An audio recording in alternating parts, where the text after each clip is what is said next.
Before we begin, make sure to subscribe to my channel for more stories like this. She texted me, "Can't make it tonight."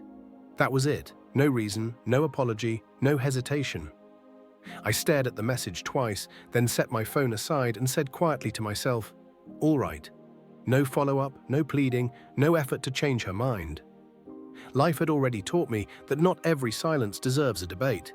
Some silences are tests, and this one felt exactly like that. The evening passed in quiet.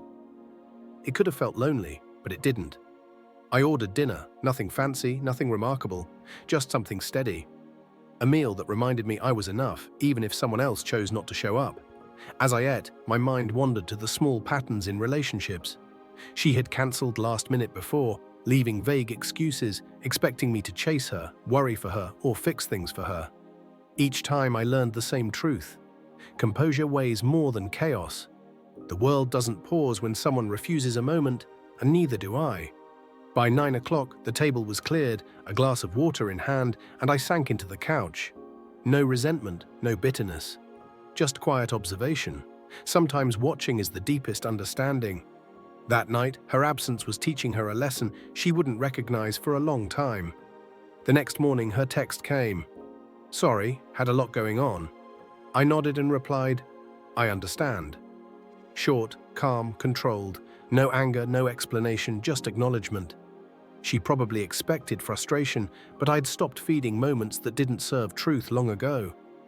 The rest of the week, I stayed busy with work, routines, and quiet life, the kind that builds steadily beneath the noise, while others chase drama. Slowly, something shifted. Her calls grew shorter, her replies slower, words hesitant. The rhythm between us had changed subtly but unmistakably. She had tested a boundary I refused to bend. By Friday, she asked to meet.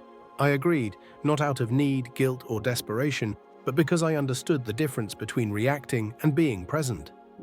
Across the table at our favorite cafe, she tried to fill the air with jokes and apologies, hoping to erase the past. I listened quietly, steady as stone. Her words drifted past without landing.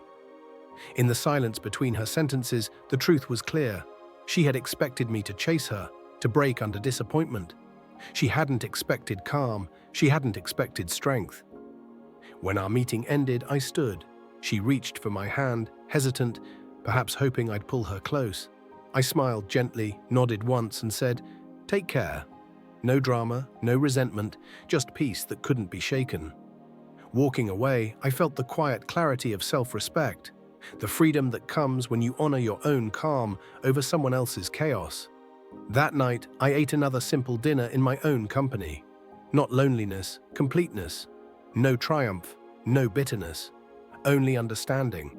Some people teach not with words, but with what they choose not to do. Weeks passed. Her texts became fewer, her apologies softer, her presence fading. She may have wondered if I was angry or had moved on too quickly.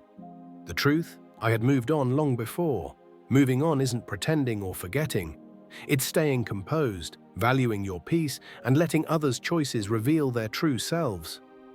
Eventually, I stopped checking my phone, stopped replaying that night in my mind. Life went on, steady, calm, beautifully uneventful. My focus shifted toward people who matched my presence and moments that built, not drained. When her next message came, I didn't reply. In that silence, everything became clear. The measure of a person isn't in how loudly they demand attention, but in how quietly they hold their own. She walked away from the moment, but I walked toward myself.